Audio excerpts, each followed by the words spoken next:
Radioactif. Radioactif, la radio qui libère la parole des jeunes. Bonjour à vous chers auditeurs, vous écoutez Radioactif avec Tom, Jules, Thomas, Étienne et moi-même à l'antenne.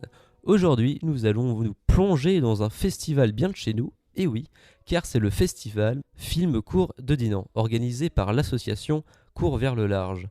Pour la 6e édition de ce festival de cinéma international qui se tient du 15 au 18 novembre, 35 courts-métrages francophones sont en compétition. Des spécialistes du 7e art, ils sont présents afin de déterminer quels des 35 films sélectionnés sur les 300 films candidats seront primés.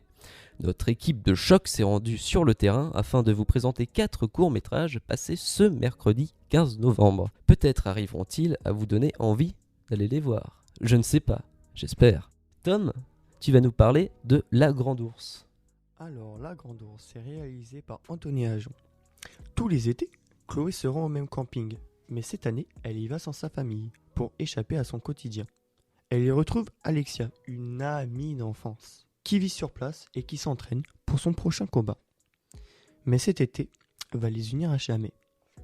Le film dure 25 minutes. Ça a l'air excellent. Incroyable. Maintenant, c'est à Étienne. Tu vas nous parler de Poupée de chair. Poupée de chair, c'est un film réalisé par Florence Rocha et Serena Robin. Je vous lis tout de suite le synopsis. Une touche de blush, quelques gouttes de gloss, Lucie s'apprête à débuter sa journée de formation pour devenir hôtesse d'un salon de l'automobile. Passionnée de voitures depuis toujours, elle a le secret espoir de se faire remarquer par la prestigieuse marque EBBE. Mais elle ignore encore que la formation n'a qu'un seul objectif, faire d'elle et des autres jeunes filles des femmes premium. C'est un court-métrage d'une durée de 19 minutes. Et pourquoi faut-il le regarder ? Tout d'abord, c'est un film très bien écrit et réalisé, ne perdant absolument aucune miette de son rythme. Le personnage principal, Lucie, est mine de rien très attachante. Pour ceux qui ne sont peut-être pas forcément très renseignés sur la cause féministe, mais qui, je l'espère, la soutiennent, ils peuvent très bien identifier le problème ici sur l'objectification des femmes. Puisque, je le rappelle, l'objectif de l'entreprise est de faire d'elles des femmes premium qui, on le voit bien dans le film, ne sert qu'à embellir la voiture devant laquelle elles parlent aux clients avant d'inévitablement les renvoyer vers un, entre énormes guillemets, collègue masculin compétent. Ce court-métrage sera redisponible au visionnage le 18 novembre à 16h. Allez voir ça, ça a l'air absolument génial. Et maintenant, c'est au tour de Jules avec le court-métrage appelé La charge mentale. Alors donc je vais vous parler de La charge mentale. C'est en apparence l'histoire simple d'un couple qui n'arrive pas à avoir d'enfants. À ce moment-là, justement pour se changer les idées, ils décident de partir en vacances. Mais par manque de moyens, le conjoint décide de s'inscrire à une course de portée d'épouse pour tenter de remporter 100 € et partir en vacances comme les autres familles peuvent le faire. Et afin de s'inscrire justement dans un schéma plus classique de se marier, avoir des enfants, pouvoir partir en vacances, etc., avoir un chien. Et donc justement, c'est un film qui est sur le fait aussi de ne pas rentrer dans les cases de la société qui met la pression sur ce couple, mais la pression, ils se la mettent aussi. C'est pour ça que je l'ai trouvé très intéressant. Et donc plus que ça, dans ce film, l'homme serait la source du problème. Et donc par conséquent, il commence à se dévaloriser. Et justement, l'inscription à cette course va faire qu'il va donc se mettre au sport de manière intensive pour, donc, entre guillemets, être à la hauteur et peut-être se revaloriser aux yeux de son épouse. Donc pour moi, la charge mentale, c'est justement pas uniquement la charge mentale d'un des deux conjoints, comme on en entend parler parfois, mais justement la charge mentale d'un couple en entier sur le fait de ne pas rentrer dans les cases et de ne pas avoir un schéma classique.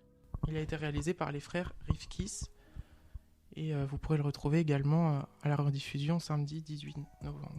Et maintenant, pour terminer, c'est le tour de Thomas avec le film 2 ou 3 choses que je ne sais pas d'elle. 2 ou 3 choses que je ne sais pas d'elle, c'est un court-métrage réalisé par Sabrina Chemloul qui nous a fait l'honneur d'être présente pendant la diffusion et de prêter un petit peu d'attention et de répondre à certaines questions à la fin de la diffusion.